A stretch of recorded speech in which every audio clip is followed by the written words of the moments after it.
Hi, how you doing? I hope you're doing well. And spring is quickly approaching by the time that this video comes out.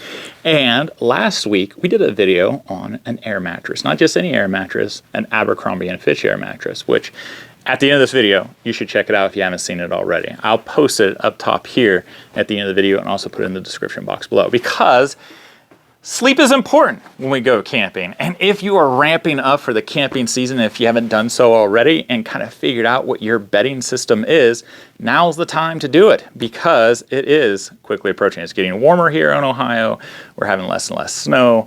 It's still cold at night, but man, I like sleeping in the cold, you know, bundled up in my wood sleeping bag or another vintage camping situation. And the cold is just awesome, you know. But anyhow, today, we're going to talk about how you can improve your own personal bedding system. You can either go modern or you can go traditional. Either way, traditional is pretty cheap. You don't need a whole lot. If you go modern, you might have to pay a little bit for it, but you also have, you know, lightweight, you have other modern amenities, especially when it comes to keeping in the heat. So without further ado, this is what we're going to talk about. I was able to snatch this up on eBay from somebody, and I bought one, and the guy reached out to me and says, "Hey, I have another one. If you want it, I'll sell it to you for the same price." They snapped together. They used to be this guy's grandparents, his grandpa and grandma, when they'd go elk hunting in the 1930s. That got me really excited, right? So the features of this by itself doesn't seem like it's all that fancy, but when you're talking about the 1930s and before, and even today, a lot of the features on this is pretty common sense. And it's really cool that you can snap them together so you can have a his side and her side. You know, you can figure out your whole bedding situation that's unique to you. So what it is, it's a bed cover or an air mattress cover. You could stuff this with leaves or other such things, make it a browse bed, but that's not what it was originally for. In fact, the manufacturer of this was the Pneumatic Mattress and Cushion Company, sole manufacturer, Reading, Massachusetts. So there you have it. Looks like some regular bed ticking, doesn't it? But there's some secrets to this thing. It says, "The Sanitary, patented October 10th, 1890. Let that sink in for just a little bit. Patented in 1890. I bet you a lot of people, perhaps you, didn't realize that air mattresses were around that long. In fact, even during the American Civil War, they had rubber air mattresses. But boy, were they pricey. Now, in my last video, I talked about the cost of air mattress. The air mattress that I had in that video in 1930 was the equivalent of $125. And that's during the Great Depression, right?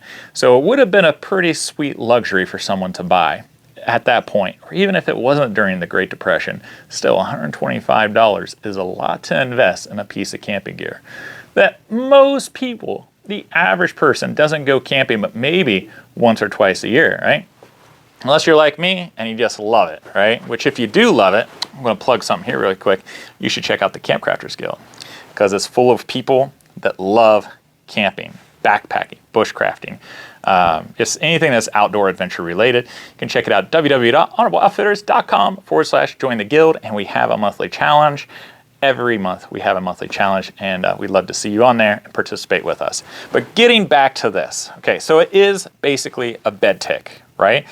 Now, as you can see here, it has some snaps. This is where you can snap the two beds together, so you're side by side. Now, what's really ingenious about this thing, and Sarge has shown some things very similar to this, is on the inside, you have a wool batting right here. And it specifically says on here, the label, if I can find it, this side for winter. Now, why do you think that is? If you don't know, it has to do with the convection, because you want to keep your body away from the ground, especially during cold weather camping, right? Because the ground is literally going to suck out the heat from your body. And if you can put something between you and the ground, even better. Now, an air mattress works out pretty well because it does help mediate that a little bit. but the air in the air mattress is going to get cold too, right? So it's not going to suck it out as bad as like the ground does, but it's still going to make you pretty cold. So having a nice wool batting that's really thick, we're talking like a 1/4 inch thick wool batting here between you and the air mattress and then the ground, that helps out a lot. So this wouldn't take very much at all to make if you're into sewing. And you can custom make this for your own bed. Now if you're thinking, wow, that's a lot of work. Well, if you don't like the sewing, this is what you do. You go out and you find one really nice wide wool blanket, you know, an old army blanket or something. Make sure it's about 80% or higher of wool. That way you don't have all that junk in it, and it helps retain the heat, okay? You're going to fold it in half, and hopefully that's about 1/4 inch thick. So now you're talking about the same thickness. So you lay that over your air pad, and then you get a sheet. I wouldn't use like just a thin sheet. I'd probably use like a thicker sheet. This is a cotton duck or a cotton canvas. That's going to be a little bit nicer, again, with the heat, but also help grip.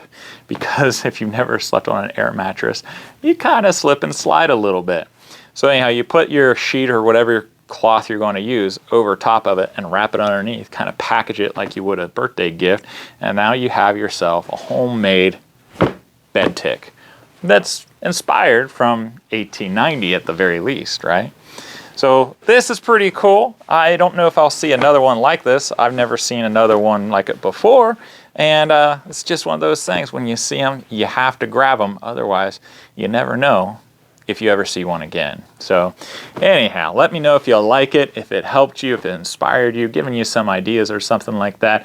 If you have a particular air mattress that you like to use, then put it in the description box, or not in the description, but put it in the conversation box below. That way other people can see what you use, explain why you like it, and help them out. We really appreciate those type of conversations.